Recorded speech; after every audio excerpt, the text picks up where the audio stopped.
I'm going to show you a ranking of the best power forward from every NBA team.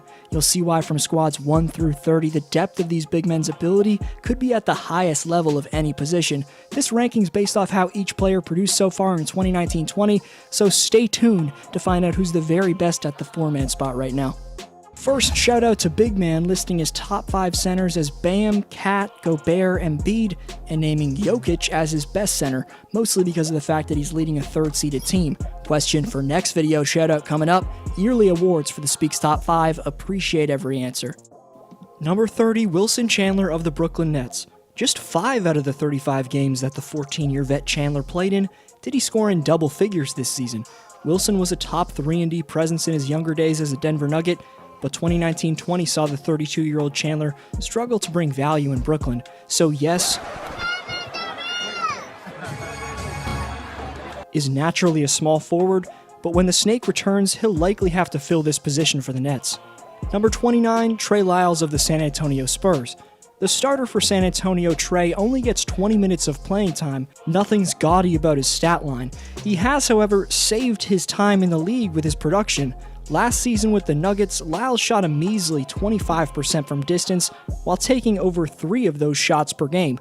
Despite that, though, San Antonio blatantly needs an upgrade at this position.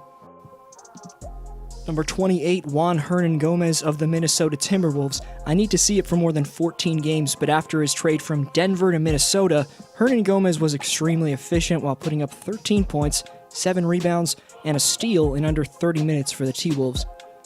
Number 27, Dario Saric for the Phoenix Suns. He was the hyped-up number 12 pick back in 2014's draft for Sam Hinkie's process. 6 years later, he's a below-average starter now with his 3rd team in Phoenix. Dario's solid off the bounce for his size, but his shot from deep's inconsistent, plus he struggles to move his feet guarding the perimeter. Number 26, Nemanja Bjelica of the Sacramento Kings. Nemanja can take his man off the dribble and finish with either crafty jellies or unforeseen jams with sneaky hops, and at a brilliant 42% clip, pull back for long-range bombs behind the arc. He had several game winners for the Kings this year, defining what a clutch sniper really is. Number 25, PJ Washington of the Charlotte Hornets. If it hasn't already, here's where this position really starts to show itself as one of the deeper spots teams 1 through 30 in the game. Hornets fans, don't get it twisted. I believe PJ Washington will work his way into the top 5 to 10 at this position.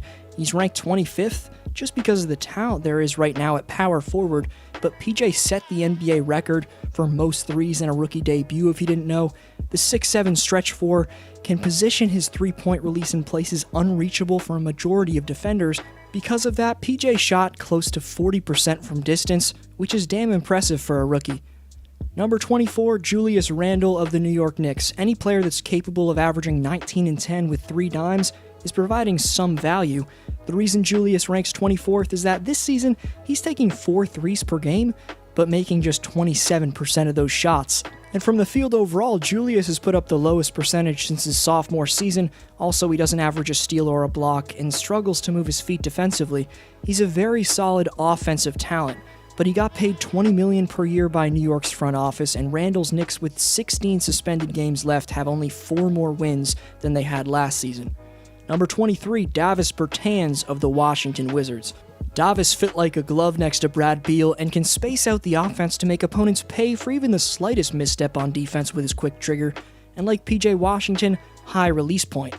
Would he rank higher if he had more impact defensively? Maybe, but the up-and-coming 27-year-old sniper should rank higher as he plays out his prime. Number 22, Draymond Green of the Golden State Warriors. So hear me out, I'm ranking him above 4 players in Washington, Bjelica, Randle, and Bertans who had breakout seasons. So I'm doing my best to respect Draymond's defensive impact and what he's accomplished this decade or last decade, but you're hearing a ranking based off this season, and the brutal 39 and 28 shooting line that no player in this video can relate to puts a stop to that respect I can give him. His offense was terrible this season, no one can deny that, and there's other youngins who've earned a higher ranking than him. Number 21, Maxi Kleber of the Dallas Mavericks. a key cog keeping defenses honest next to Doncic and Porzingis. In under 26 minutes, Maxey supplied Rick Carlisle with a relied-upon sniping presence. He's one of the best undrafted stories in the NBA, and ever since the 28-year-old entered the league in 2017, his stock at power forward has annually risen. Number 20, Al Horford of the Philadelphia 76ers. The $109 million man should be top 15 at least. He does give his team very solid for a four-man, 4 assists per game. However, his slow, inconsistent stroke from deep and demand for at least 11 shots that only leads to 12 points per game, in my opinion, takes away from what other players on his team can do best. He's far past his prime in Atlanta at this point, and one of our league's most overpaid talents for the foreseeable future. Number 19, Jonathan Isaac of the Orlando Magic. Luckily, the positional versatility of Aaron Gordon allowed for the Magic to maintain their occasional winning ways and not get exposed, but at full strength, the starting power forward in Orlando is the lengthy, potential elite defender and decent scorer, Jonathan Isaac.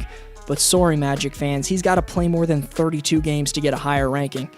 Number 18, Lauri Markkanen of the Chicago Bulls. Once considered a rising phenom after a rookie campaign of 15-7, Chicago's finished product's output has plateaued. At some point in the stretch big's career, I believe he can get his efficiency to around 50-40-90, but he's still in his third season. The Bulls front office has got to give him time to grow. Number 17, Derrick Jones Jr. of the Miami Heat. Everything about the natural small forward playing the 4 spot I love. DJJ's vertical doesn't only give him maybe the best dunking ability in-game across anyone in basketball, but lockdown ability defensively. Combine that with Derrick's sensational awareness, and you get the 12th most valuable defender among forwards in terms of defensive rating. So in my opinion, the controversial dunk champ has got a career of athletic dominance ahead of him. Number 16, Carmelo Anthony of the Portland Trail Blazers. Fresh from the couch with Zach Collins sidelined, Portland added a 10-time All-Star to boost their depth up front back in November. Then, in his second week with the Blazers, and being out of organized ball for a year, Carmelo won his first Player of the Week award since March 2014. Melo was a part of a Blazer team with pretty thin depth, but Anthony's production following that Player of the Week was still very solid. And before the suspension, he was absolutely on fire. He should easily get signed this offseason after being left on the free agent market for over a year before his Portland tenure. Number 15, Paul Millsap of the Denver Nuggets.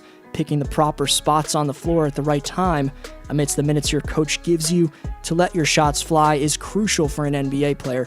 The 4-time All-Star in his prime and now 14-year vet Paul Millsap picks his spots at a first-class level. Only 2.5 attempts from distance, the man makes 44% of his shots. Even though Michael Porter Jr. is the future of this position for the likely title-contending Nuggets, they may want to re-sign the looming free agent Millsap to stick around for another year or two. Number 14, Robert Covington of the Houston Rockets. Since his trade from Houston in 14 games for the Rockets, Cubs stunningly averaged 2.5 blocks per game. Then, stretching out the floor efficiently, Robert shot 8 threes per game at a near 36% clip in those outings. Here, the Beard trusts Covington to hit the biggest shot of the night to help win a close game against the Jazz. All throughout that game and his entire stretch on the 6th seed out west, Robert hit timely shots to do exactly what the three-point obsessive Rockets expected from him. Number 13, Christian Wood of the Detroit Pistons. Detroit's explosive four-man forces anyone protecting the paint to get out of the way when he's attacking the basket.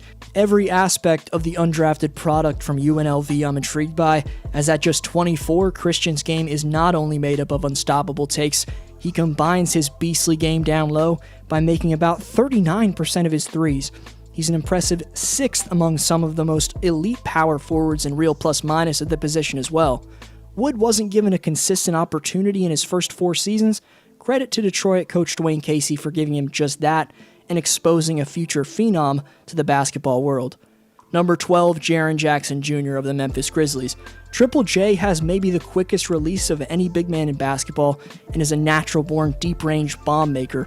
More so than that, the man can utterly do it all with his versatile game on both sides of the ball, whether it's making contested catch-and-shoot threes from another area code or shots off the bounce featuring some nicely polished handling ability.